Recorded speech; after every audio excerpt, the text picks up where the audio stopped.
शर्मा जी का एक खुशहाल परिवार था। परिवार में पत्नी सुनीता जी, दो प्यारे बच्चे राहुल और नम्रता थे। देखते ही देखते समय बीतता जाता है और उनके दोनों बच्चे राहुल और नम्रता कब बड़े हो जाते हैं पता ही नहीं चलता। घर में राहुल की शादी की बातें होने लगती है, लेकिन राहुल हर बार मना कर देता था। इधर ये सब देखते हुए एक दिन घर वाले राहुल को घेर कर बैठ जाते हैं और उससे शादी के बारे में बात करते हैं। देख राहुल बेटा, कितना बढ़िया रिश्ता आया है तेरे लिए, और लड़की तो देख कितनी खूबसूरत है। हाँ भैया देखो तो जरा, भाभी कितनी सुंदर है और पढ़ी लिखी भी है। आप हमेशा से एक पढ़ी लिखी लड़की चाहते थे ना? भाभी? क्या मतलब नम्रता? मैंने अभी तक लड़की को देखा तक नहीं और तू उसको भाभी बोल रही है? माँ, मैं पहले ही आपसे कह चुका हूँ कि मैं अभी शादी करने के मूड में नहीं हूँ। आप लोग पहले नम्रता के लिए अच्छा सा रिश्ता देखो।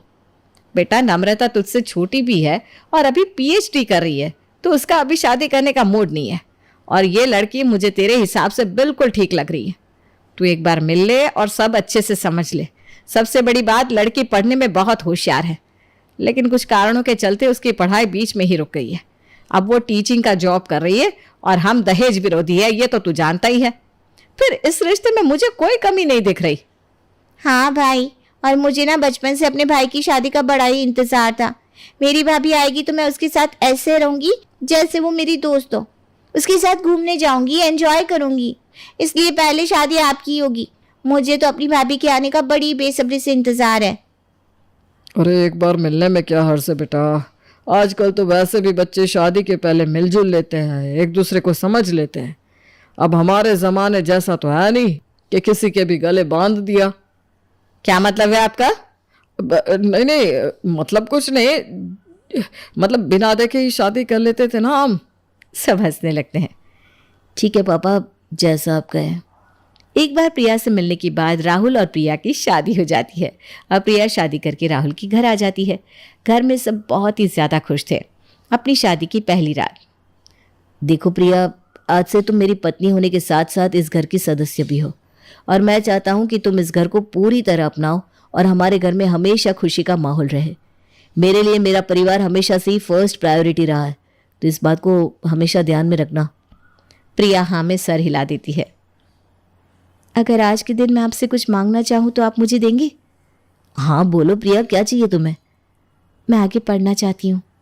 हाँ तो इसमें प्रॉब्लम क्या है? मैं माँ से बात करके तुम्हारी पढ़ाई शुरू करवा दूंगा।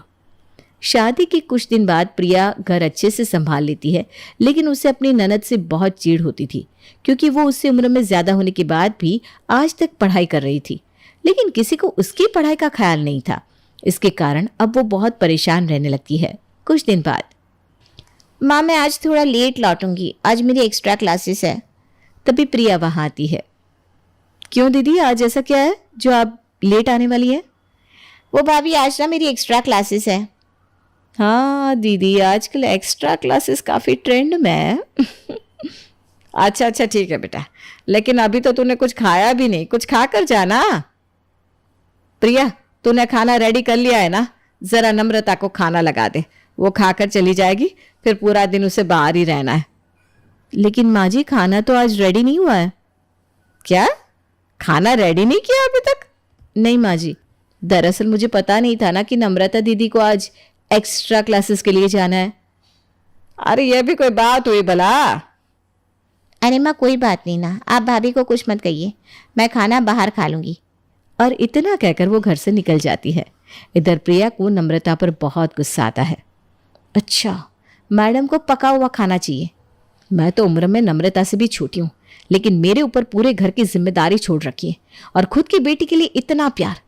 अब देखो मैं क्या चक्कर चलाती हूँ।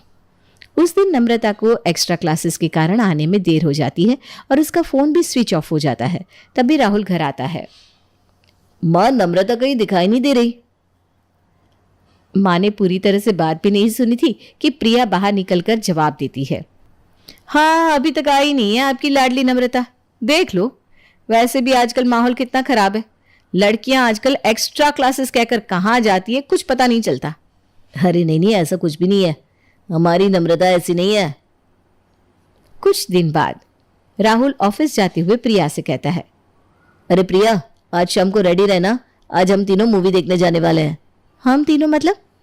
अरे मैं, तुम और नम्रता। अच्छा।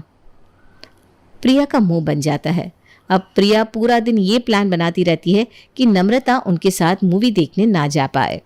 शाम को सासू माँ कहती हैं, अरे प्रिया बेटा, तू आज मेरे साथ राशन लेने चल। घर में सारा राशन खत्म होने को आया है और राहुल को भी टाइम नहीं मिल रहा। प्रिया अपना दिमाग चलाती है। अब नहीं माँ जी, आप नम्रता दीदी को ले जाओ ना। मेरे सिर में ना आज बहुत तेज दर्द है।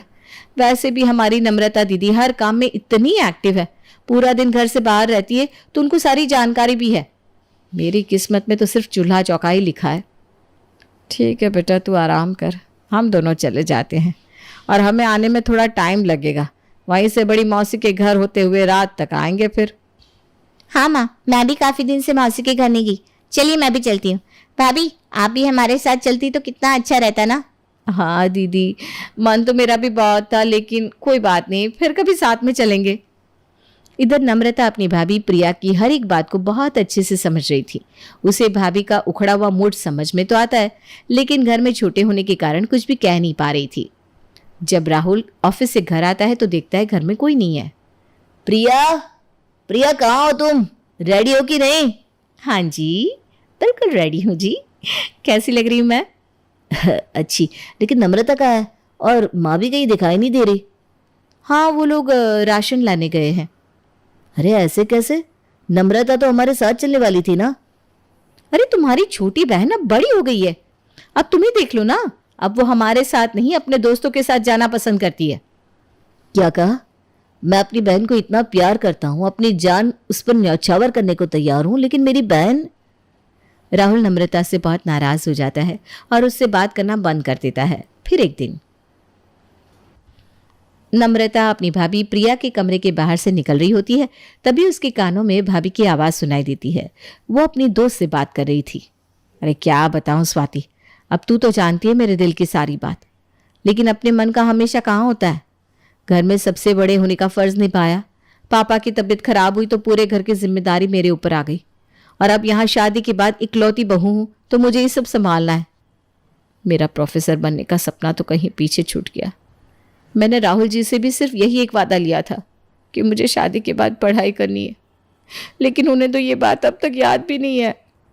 और ये कहते वो ज़ोर ज़ोर से रोने लगती है। नम्रता ये सारी बातें सुन लेती है। उसे याद आता है कि कुछ ही दिनों में उसकी भाभी प्रिया का बर्थडे है। बर्थडे के दिन, माँ आज मेरी एक्स्ट्रा क्लास है तो मैं घर लेट ही आऊँगी। लेकिन बेटा आज तो तेरी भाभी का बर्थडे है ना। तो मैं क्या करूँ, अब है उनका बर्थडे तो है, लेकिन मैं जल्दी नहीं आ पाऊंगी। अरे आज इसे क्या हो गया? वैसे तो ये हमेशा भाभी भाभी करती रहती थी। तब तक प्रिया आती है। हाँ सही कहा दीदी आपने, अब है बर्थडे तो है, इस पे कोई खास वाली तो बात है नहीं। नम्रता ये सुनकर वहां से चली जाती है। फिर शाम को नम्रता का फोन राहुल के पास आता है। भैया आप जल्दी से यहाँ आ जाओ, नम्रता का एक्सीडेंट हो गया है, वो बेहोशी की हालत में है, आप सभी लोग एक साथ आना। राहुल घर में जल्दी से सबको बुलाता है। पापा, माँ, प्रिया, सब लोग जल्दी से मेरे साथ चलो। नम्रता का एक्सीडेंट हो गया है, उसकी फ्रेंड ने मुझे फ़ोन करके बताया।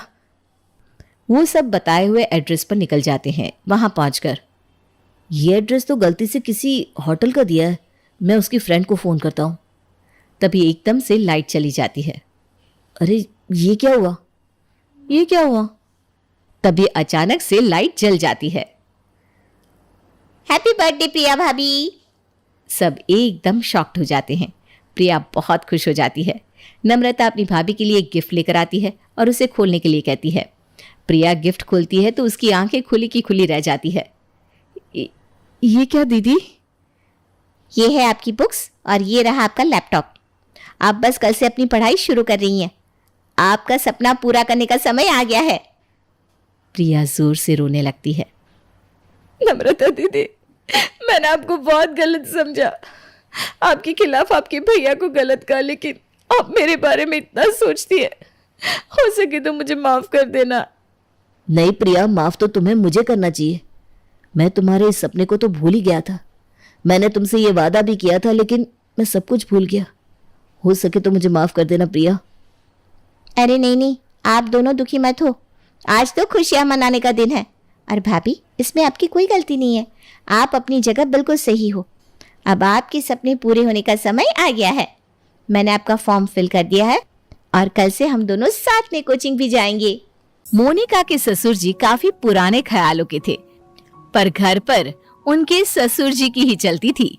शादी के बाद देखो राकेश बेटा, साफ साफ बोल रहा हूँ, शादी हो गई है इसका यह मतलब मत समझना कि सारा दिन घूमते रहोगे बीवी के साथ। सुबह देर से फैक्ट्री और आए दिन छुट्टी।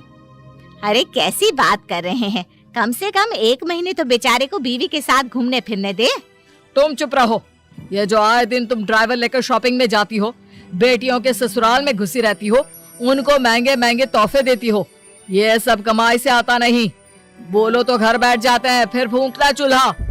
अरे नहीं नहीं, बहुत चूल्हा फूंक लिए हैं जी, अब नहीं, अब तो जो जिंदगी जी रहे हैं उसी की आदत हो गई है। तो मुंह बंद रखना, समझी? जब हम अपने बेटे से बात कर रहे हैं तो शांत रहो। तो क्या कह रहे थे राकेश? अब कल रात तुम ससुराल चले गए और यहाँ हम बुढ़े बुढ़िया बिना कुछ खाए सो गए। चिंता थी तुमको? पर रात का खाना तो बना था, रामू भी था, लगा देता खाना, फिर क्यों खाना नहीं खाया आपने? ससुर जी को बेटे की बात बुरी लगती है। वो पास खड़ी बहू को देखते हैं और चुप हो जाते हैं। थोड़ी देर बाद, आज तुम मेरे साथ फैक्ट्री चलोगे, समझे? तैयार हो जाओ। अरे पर पापा, कल का सारा काम हम कर चुके हैं, आज मोनिका को लेकर डॉक्टर के पास जाना है। आप चलिए, हम आते हैं। बहू को डॉक्टर के पास कालू ड्राइवर ले जाएगा। पर पापा, देख, जितना बोल रहे हैं करो, तैयार होकर जल्दी आओ, इंतजार कर रहे हैं हम। बेटा बेचारा क्या करता, पिता के कहने पर तैयार होकर कार में बैठ जाता है। कार के अंदर, ड्राइवर, वो पहाड़ी वाला राम मंदिर है ना, वहाँ ले चलो कार। अरे नहीं नहीं पापा, आगे से गलती नहीं करेंगे, पहाड़ी से ना फेंको हमें प्लीज पापा। अरे चुप लपड़गंजू, फेंकने नहीं समझाने ले जा रहे हैं। वो क्या है ना, पहाड़ी में तुम्हारे दिमाग का नेटवर्क ठीक से पकड़ेगा। पिता बेटे को लेकर पहाड़ी वाले मंदिर जाते हैं। फिर वहाँ पर, देखो बेटा, मैं जब इस शहर में आया था तो मात्र 2 जोड़ी कपड़े लेकर, लेकिन फिर मैंने ना तुम्हारी माँ की खुशी देखी ना उसका मायका। बस मन लगाकर काम पर लग गया। आप क्या कहना चाहते हैं पापा, थोड़ा खुलकर समझाइए ना। देखो बेटा, हम लोगों ने कितने लोगों को रोजगार दिया है, उनका घर ठीक से चले ये भी तो हम लोगों की जिम्मेदारी है ना? तो फिर तुम क्यों बहू के पीछे अपना समय बर्बाद कर रहे हो? पिताजी बोलते ही जा रहे थे और बेटा उनकी बात समझ रहा था। कई घंटों की बातचीत के बाद, आप सही बोल रहे हैं पिताजी, ये औरतें हमें तभी तक पूछेंगी जब तक हम इन लोगों को सुख सुविधा दे रहे हैं। पिताजी, मैं कसम खाता हूँ, मैं ना मोनिका के घर जाऊंगा, ना ही उसकी कोई भी बात सुनूंगा। पिताजी मन ही मन खुश हो जाते हैं। फिर अगले दिन, सुनो राकेश, वो कल जरा मीना के घर जाना है, ले चलोगे ना? देखो मोनिका, इस घर में सारा दिन कोई ना कोई आता रहता है। अगर तुम चली गई तो उन लोगों के चाय, नाश्ते, उठने बैठने का इंतजाम कौन करेगा? अरे उसके लिए तो नौकर है ना, और कौन सा वो लोग तुम्हारे रिश्तेदार हैं? अरे बिजनेस के सिलसिले में आते जाते हैं। वैसे भी तुम लोगों के घर का तो रिवाज है ना कि बहू मेहमानों के सामने बाहर नहीं निकलती। देखो राकेश, मैं बंद कर नहीं रह सकती हूँ। शादी से पहले हम कितना घुमा फिरा करते थे। वो पहले की बात थी, अब मेरे पर जिम्मेदारी है, बिजनेस देखना है। सारा दिन तुम्हारे साथ घूमूंगा तो काम पर कब जाऊंगा? राकेश अब मोनिका से बात भी कम करता था। एक सुबह, अरे राकेश तुम कब आए? रात में भी अब घर पर नहीं रहते, मैं नाश्ता लेकर आती हूँ। अरे रहने दो, मैंने बाहर पूरी सब्जी खा ली थी, अब नींद आ रही है। 2 घंटे बाद उठा देना, फैक्ट्री जाना है। वो तो ठीक है, लेकिन रात भर काम किया है, ऐसे में सिर्फ 2 घंटे की नींद। तभी वहाँ ससुर जी आ जाते हैं। बहू, राकेश के लिए काम ज्यादा जरूरी है, उसे काम पर जाने से मत रोको। और हाँ बहू, अब से वो तुम्हारे साथ कहीं नहीं जा पाएगा। तुमको जहाँ जाना हो ड्राइवर और कार खड़ी है, चली जाना। ससुर जी के जाने के बाद मोनिका रोने लगती है। क्या हो गया, रो क्यों रही हो? मेरी मौसी की बेटी की शादी है कल, तुम नहीं चलोगे? देखो, रोना बंद करो, चलूंगा मैं। अगली शाम राकेश ऑफिस में। पिताजी, वो मोनिका के घर पर शादी है, मेरा उसके साथ जाना जरूरी है। देखो बेटा, जाओ, लेकिन एक क्लाइंट आ रहे थे। मुझे तो चक्कर आ रहा है, लेकिन तुमको जाना है तो जाओ, मैं रुक जाता हूँ। अरे कैसी बात कर रहे हैं पिताजी, आप घर पर जाइए, मैं हूं ना। वैसे भी शादी तो रात पर चलती है। पिताजी चले जाते हैं, लेकिन घंटों के बाद भी कोई भी क्लाइंट ऑफिस नहीं आता। इधर घर पर मोनिका शादी में जाने के लिए तैयार बैठी होती है। बहुत इंतजार के बाद भी जब राकेश नहीं आता तो मोनिका बेटा, उसको तो मैंने कहा था कि तू घर चला जा, मीटिंग मैं देख लेता हूँ, लेकिन माना ही नहीं। एक काम करो, तुम ड्राइवर लेकर चली जाओ। मोनिका अपनी माँ को फोन करती है। अरे नहीं नहीं मोनिका, शादी के बाद अकेले आना अच्छा नहीं लगता, तुम रहने दो। मैं बोल दूंगी कि तुम्हारी सास की तबीयत ठीक नहीं थी। मोनिका कपड़े बदलकर सोने चली जाती है। सुबह उठती है तो राकेश कुर्सी पर सो रहा होता है। मोनिका उसे उठाने की कोशिश करती है, लेकिन उसका तो शरीर गर्म होता है। अरे इन्हें तो बुखार है, मैं अभी डॉक्टर को बुलाती हूँ। क्या हो गया राकेश को? तैयार होकर आया नहीं अभी तक? पिताजी, उनकी तबीयत खराब हो गई है, मैं डॉक्टर को फोन कर रही हूँ, आज वो घर पर ही आराम कर लेंगे। अरे नहीं नहीं, कुछ नहीं होता, उससे बोलो नहाकर तैयार हो जाए। जी पिताजी, मैं बस आ ही रहा हूँ। किसी तरह राकेश तैयार होकर ऑफिस पहुंचता है, लेकिन तुरंत चक्कर खाकर गिर जाता है। अरे क्या हो गया इसे? कोई डॉक्टर को बुलाकर लाओ जल्दी से। ये क्या, आपका बेटा तो बुरी तरह से थका हुआ है, इसे तो रिलैक्स होने की जरूरत है। क्या बात है, ये काम इतना ज्यादा कर रहा है कि नींद भी पूरी नहीं हो रही है। अब जी हाँ, अब क्या कर सकते हैं? अरे क्या कर सकते हैं मतलब, नई नई शादी हुई है तो बहू और बेटे को बाहर भेज दो, थोड़ा माहौल बदलेगा तो आराम भी मिल जाएगा। आखिर इकलौता बेटा है आपका, क्यों इसकी जिंदगी से खेल रहे हैं? जी डॉक्टर साहब, समझ गया मैं। घर आकर, अरे बहू, पैकिंग कर ले तू। और राकेश, 10 दिन के लिए अमेरिका जा रहे हो घूमने के लिए। मोनिका को तो कान पर विश्वास ही नहीं होता। पर पिताजी, काम? हाँ बेटा, काम तो होता रहता है। अब तो हम लोगों का काम सेटल हो गया है। छोटे मोटे काम के लिए तो मैं हूं ही, बाकी 10 दिनों में तुम लोग वापस आ भी जाओगे। अपना ख्याल रखना, और हो सके तो मुझे माफ कर देना। नहीं नहीं दीदी, मेरे को जाने दो, अब मैं यहाँ नहीं रुक सकती। ऐसा मत बोल कांता, मैं तेरे बिना कुछ नहीं। जरा सोच, क्या होगा इस फर्श का, क्या होगा इस किचन का, क्या होगा इन बर्तनों का, कितने उदास हो जाएंगे सब तेरे बिना। नहीं नहीं दीदी नहीं, मेरे को जाना ही पड़ेगा। आज भैया ने मेरे को कामचोर बोले लाए, मैं तो इसे अपना घर समझकर काम करती आई लिए, पर आज भैया ने मुझे याद करवा दिया कि मैं सिर्फ इस घर की एक काम वाली है। अरे नहीं नहीं कांता, ये तो है ही नालायक, इसकी बातों का क्या बुरा मान रही है तू? रुक जा बेटा, रुक जा। आकाश खड़ा खड़ा सोच रहा था कि इनके लिए ये इतनी इम्पोर्टेंट है। हाँ कांता, ये तो कभी भी कुछ भी कहते रहते हैं, इन्हें क्या पता तेरी अहमियत। तू इनकी बातों का ना बुरा मत मान, मैं तुझसे सॉरी कहती हूँ। अरे पर अरे चुप कर तू, कुछ भी बकवास करता रहता है। क्यों डांटा कांता को? अरे पर उसने सफाई। जा रहे लिए दीदी, जाने दो मेरे को। आप चुप रहिए ना, कुछ भी कहने की जरूरत नहीं है, चुप रहिए। आजा कांता चल, आज पता है नाश्ते में ना तेरी पसंद के ढोकले बनाए। चल चल बेटा, आजा आजा आजा, साथ में ना पुदीने की चटनी भी है, चल। अरे मुझे भी कोई नाश्ते के लिए पूछो, हद है। आकाश इन सब ड्रामे के बाद ऑफिस चला जाता है और आते वक्त उसकी नजर एक चाट के ठेले पर पड़ती है। अरे वाह, आज चाट खा लेता हूँ और घर जाकर कहूँगा कि खाना नहीं खाना, मैं नाराज हूँ, इससे मेरी वैल्यू भी बढ़ जाएगी। आकाश चाट खा रहा था, तभी वहाँ से कांता देख लेती है। अच्छा, तो यहाँ चाट खाई जा रही है, खाओ खाओ, अब आएगा मजा। आकाश चाट खाकर घर आता है। उसका पेट इतना भर चुका था कि अब उसमें हवा की जाने की जगह भी नहीं थी। आज तो बहुत खा लिया, अब तो चला भी नहीं जा रहा। सॉरी। क्या? सॉरी, आज मैंने आपको डांट दिया था ना, इसलिए आप नाराज होकर ऑफिस चले गए। हाँ, कुछ आज ज्यादा ही कह दिया हमने तुझे बेटा। देखो तो दीदी, लगता है पूरे दिन में खाना भी नहीं खाए लाए भैया ने, ठीक से चल भी नहीं पा रहे ले। हाँ वही तो, इसलिए ना मैंने आज आपके लिए बिरयानी बनाई है। कांता ने स्पेशली आपके लिए बनाई है, पता है? क्या बिरयानी? देखो दीदी कितने खुश हो गए भैया। आज तो इन्हें पेट भर के खिलाना बिरयानी, जब तक ये थक ना जाए।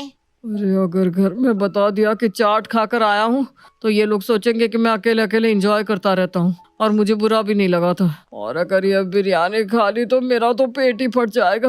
अब क्या करूँ? अरे दीदी खिलाओ ना भैया को बिरयानी, देखो तो कितने कमजोर लग रहे हैं। हाँ हाँ बेटा, आ जा बैठ। सुनीता, बड़ी वाली प्लेट लेकर आ। हाँ माँ जी। खाओ खाओ भैया बिरयानी। अब तो आप फंस गए हैं कांता के जाल में। आकाश ने बिरयानी खा तो ली, लेकिन उसके बाद सारी रात बस बाथरूम के ही चक्कर काटता रहा। और सुबह जब कांता आई तब, अरे अब ठीक है ना?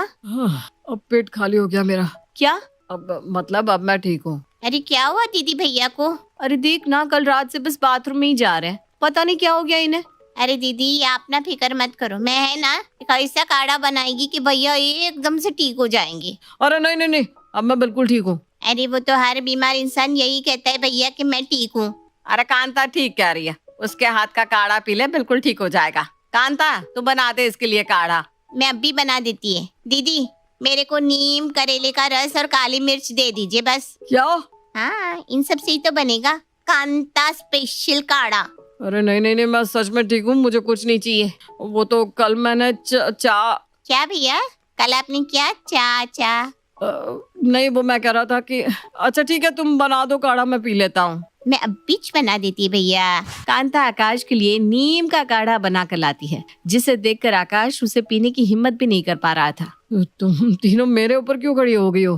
तुम सब जाओ, मैं पी लूंगा। नहीं दीदी मैं बता रही है, भैया ना ये फेंक देंगे। बचपन में भी ना ये यही करता था, इसलिए जब तक तू पी नहीं लेता हम तीनों यहाँ से हिलेंगे नहीं। चलिए चलिए पीजिए, और आज आपको कांता हल्का खाना ही खिलाएगी, जिससे आपका पेट बिल्कुल ठीक हो जाएगा। हाँ दीदी मैं ऐसा ही खाना खिलाएगी आज भैया को कि भैया खा ही नहीं पाएंगे।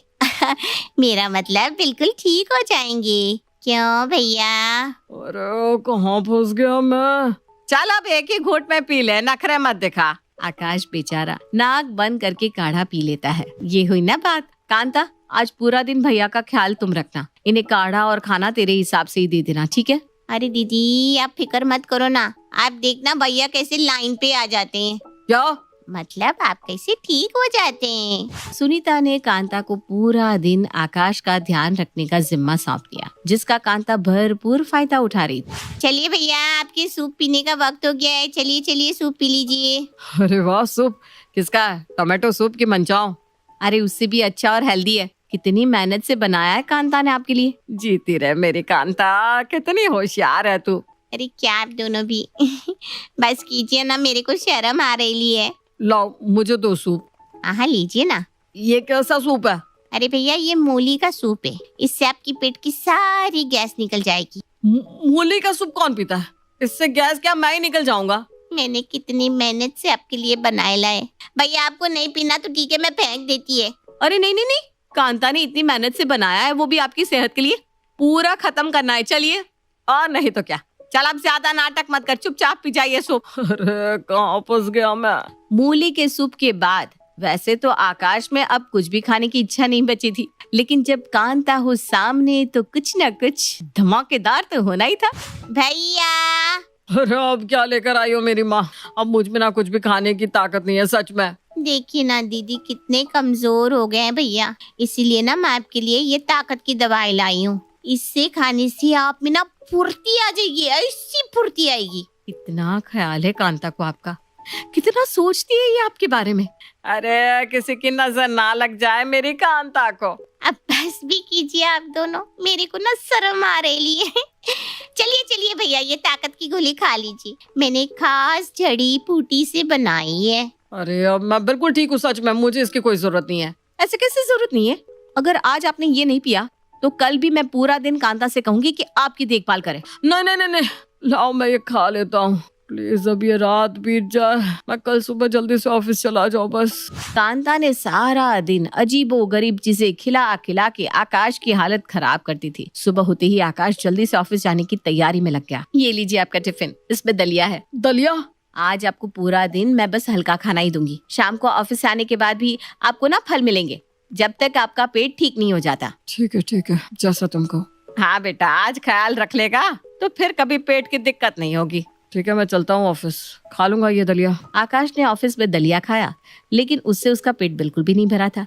ऑफिस से आते हुए उसे बहुत तेज भूख लगी थी। अरे इतनी जोरों की भूख लगी है, कल से कुछ नहीं खाया और आज भी दलिया खाया है और रात को भी फल मिलेंगे। क्या करूँ, एक काम करता हूँ, छोले भटूरे खा लेता हूँ, फिर घर जाकर फल खा लूंगा। 1 मिनट, कोई देख तो नहीं रहा? नहीं, कोई नहीं है। आकाश पास वाले ढाबे पर छोले भटूरे खाने बैठता है। भैया मस्त से तीखे वाले छोले और भटूरे लगाइएगा, घी डाल के और थोड़ा प्याज और थोड़ा नींबू भी, इन्हें नींबू बहुत पसंद है भैया। हाँ, आपको कैसे? अरे सुनीता, तुम? माँ? देखा दीदी, मैंने बोला था ना, मैंने भैया को यहाँ आते देखा है। अरे कांता तू? अरे अब मैं क्या कह सकती है भैया, वैसे भी ना आपकी नजर में मैं तो कामचोर है ना। हम सब आपकी देखभाल कर रहे हैं और आप है कि यहाँ छोले भटूरे खा रहे हैं। ये तो आज कांता नहीं होती तो हमें तेरी असलियत का पता ही नहीं चलता कभी। अरे कहाँ फंस गया मैं। मोहित, जब तुम्हें मुझे समय देना ही नहीं था तो तुमने मुझसे शादी क्यों की? हर वक्त काम में लगे रहते हो।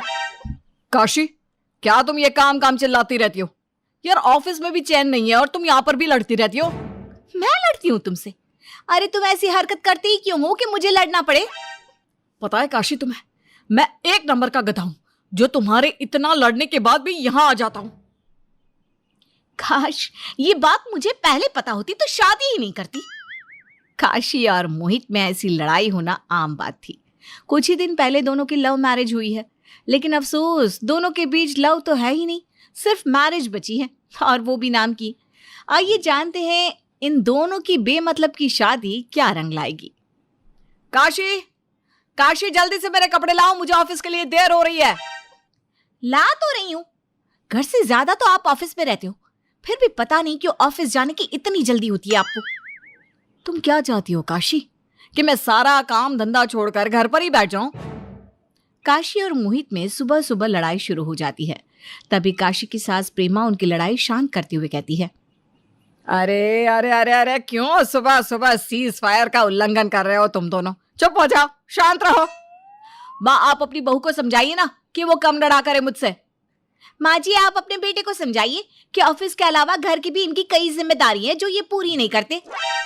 मोहित, बहू ठीक बोल रही है, तू इसका बिल्कुल ध्यान नहीं रखता। अरे जब तुझे इसके साथ ऐसे ही बर्ताव करना था तो तूने शादी क्यों की? मेरी अकल पर पत्थर पड़ गए थे जो मैंने शादी की, अब माफ कर दो, गलती हो गई मुझसे। मोहित वहां से चला जाता है और प्रेमा अपनी बहू को समझाती है। ऐसे ही रात हो जाती है, लेकिन मोहित घर नहीं आता। तभी काशी अपनी सास से कहती है, देखिए तो माँ जी, रात के 12 बज रहे हैं, लेकिन मोहित जी अब तक नहीं आए घर। हाँ, देर तो काफी हो रही है, रुक मैं फोन लगाती हूँ। प्रेमा अपने बेटे को फोन करती है। मोहित, टाइम देखा तूने क्या हो रहा है? कहाँ है तू बेटा? माँ आप अभी तक जाग रही हो? आप सो जाओ, मैं अपने दोस्तों के साथ हूँ, मुझे रात को घर आते हुए लेट हो जाएगा। अरे बेटा, जब तुझे रात भर अपने दोस्तों के साथ ही रहना था तो तूने बहू से शादी क्यों की? अपने दोस्तों से ही कर लेता। माँ आप हर बार अपनी बहू की साइड क्यों लेती हो? क्या अब मैं अपने दोस्तों के साथ घूम भी नहीं सकता? घूम सकता है, लेकिन कभी कभी ऑफिस से फ्री होने के बाद तो घर पर आने की बजाय अपने दोस्तों के साथ घूमने चला जाता है। अरे बेटा, बहू तेरा इंतजार करती बैठती है। प्रेमा अपने बेटे को बहुत समझाती है, लेकिन उसे कुछ समझ में ही नहीं आता। मोहित अपने घर पर कम समय बिताता था और वो कभी घर पर होता भी तो फोन में लगा रहता। एक दिन काशी की तबीयत खराब हो गई।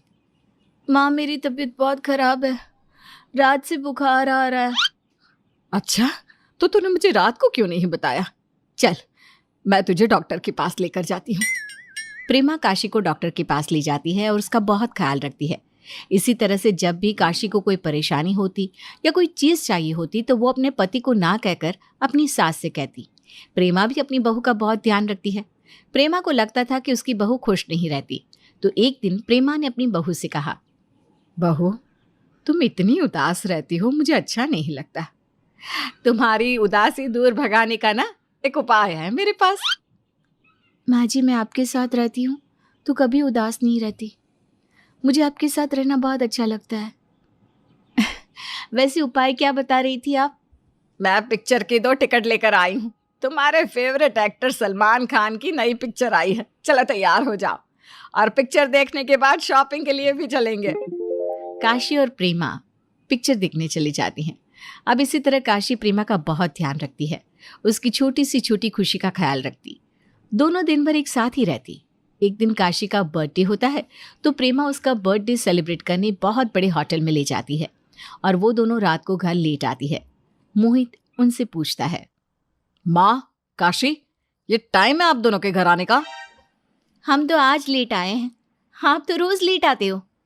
बेटा, बहू का जन्मदिन था, तुझे तो कुछ याद रहता नहीं, तो मैं ही बहू को बाहर ले गई थी।